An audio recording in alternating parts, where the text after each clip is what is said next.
Mehsana circuit house ખાતે કોંગ્રેસના હિમાંશુ પટેલે વોટ ચોર ગાદી છોડ અભિયાન અંતર્ગત પ્રેસ કોન્ફરન્સ યોજી હતી। તેમણે જણાવ્યું કે વિસનગરના બક્કરપુરા ગામે એક જ નામની મહિલાના 2 મત નોંધાયા છે અને હજુ વધુ નામોની તપાસ ચાલુ છે। કોંગ્રેસ દ્વારા 3 ઓક્ટોબરથી 10 ઓક્ટોબર સુધી દેશવ્યાપી ઝુંબેશ યોજાશે, જે અંતર્ગત લોકજાગૃતિના વિવિધ કાર્યક્રમો હાથ ધરાશે। સમગ્ર દેશની અંદર અમારા રાષ્ટ્રીય નેતા જનનેતા રાહુલજીએ કર્ણાટક, બિહાર અને અમુક એનજીઓ દ્વારા વોટ ચોરી અને મતદાર યાદીની ગડબડોની રોજે રોજ ફરિયાદ અને વાત ઉપરથી તપાસ કરી તો કર્ણાટકમાં પણ એક મોટું મતદાર યાદીની ગડબડો પકડી, બિહારમાં પણ પકડી, એક સરપંચની ચૂંટણીમાં પકડી, ગુજરાતની અંદર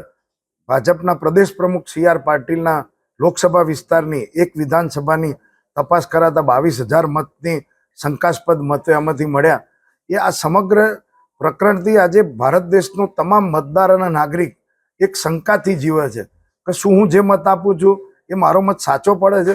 મારો મત એ હું જેને મત આપું છું એ મારો પ્રતિનિધિ છે કે મારા મત સાથે રમત થાય છે। આ એક શંકા અને લોકશાહીના મૂલ્યોને સ્થાપિત થાય એના માટે સમગ્ર દેશની અંદર અમારા રાષ્ટ્રીય અધ્યક્ષ મલ્લિકાર્જુન ખડગેજી અને જનનેતા અમારા રાહુલજીના નેતૃત્વમાં આખા દેશની અંદર આ 3 ઓક્ટોબરથી 10મી ઓક્ટોબર સુધી અમે આ સહી ઝુંબેશનો કાર્યક્રમ, મતદારોનો જાગૃતતાનો અભિયાન આખા દેશની અંદરથી 5 કરોડ સહીઓ ભેગી કરી અને અમે એની રજૂઆત કરવાના છીએ કે આ દેશની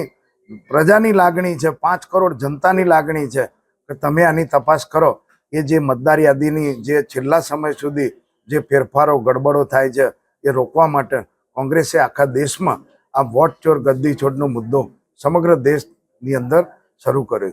મહેસાણાની અંદર અમે પ્રક્રિયા ચાલુ, અમારા જિલ્લા પ્રમુખ શ્રી બળદેવજી ઠાકોરે એની પ્રક્રિયા ચાલુ કરી દીધી છે। થોડાક જ સમયની અંદર એ પણ બહાર પાડીશું કે કયા મતો કયા વિસ્તારમાં ગડબડ છે અને કલેક્ટરને ચૂંટણી પંચને મોટી રેલી સ્વરૂપે 4-5 હજાર માણસોની રેલી સ્વરૂપે અમે મુદ્દાઓનું એમને ત્યાં રૂબરૂ અમે રજૂઆત કરવાના છે। કોઈ પણ ખોટું હોય ભારત દેશમાં એટલી તો આપણામાં નૈતિકતા એ છે કે ખોટું હોય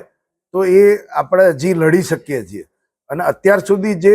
વોટ ચોરી આપણે મશીનો ઉપર EVM પર કરતા હતા, પણ આ તો આખી મતદાર યાદીઓની અંદર ગડબડો કરીને આખા સાંજના મતના આંકડા તમે 4 વાગ્યા સુધી જુઓ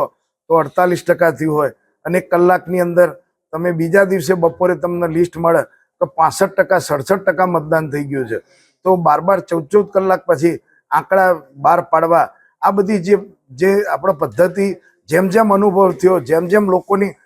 પરિણામો આવ્યા અને લોકોને શંકાઓ ગઈ, આ પરિણામો અમારી લાગણી વિરુદ્ધમાં આવ્યા છે, આ પરિણામો અમે જે ઈચ્છ્યું હતું એનાથી વિપરીત આવ્યા છે। એ પરિણામોને લઈને આખા ગુજરાતની અંદર ને દેશની અંદર પ્રજામાં એક જન આક્રોશ ઊભો થયો કે અમે જે ચાહીએ છીએ ઉમેદવાર નથી જીતતો। મતદાર યાદીમાં આખી અમુક કોમોને 2017માં તમને ખબર છે એક આંદોલન હતું, આખા એક જ સમાજના લોકોના મતો ઉપર કેન્સલના સિક્કા મારી દીધા હતા, અમુક વિસ્તારોને કાઢી નાખવામાં આવે છે, મતદાર યાદીઓના નકશા બદલી કરવામાં આવે છે। એવા ઘણા બધા મુદ્દાઓ અમારા રાષ્ટ્રીય નેતૃત્વએ અને અમારા પ્રદેશ પ્રમુખ અમિતભાઈ ચાવડાના નેતૃત્વમાં આજે 1 સીટનું બહાર પાડ્યું છે। આવનારા મહિનાની અંદર બીજી 10 સીટો તૈયાર થઈ રહી છે વિધાનસભાની, અને આવનારા સમયમાં 182 વિધાનસભાની મતદાર યાદીઓ કોંગ્રેસ પક્ષ દ્વારા આખા અમારા સંગઠન દ્વારા એનું અમે તમારી આગળ આખું રિપોર્ટ રજૂ કરવાના છે।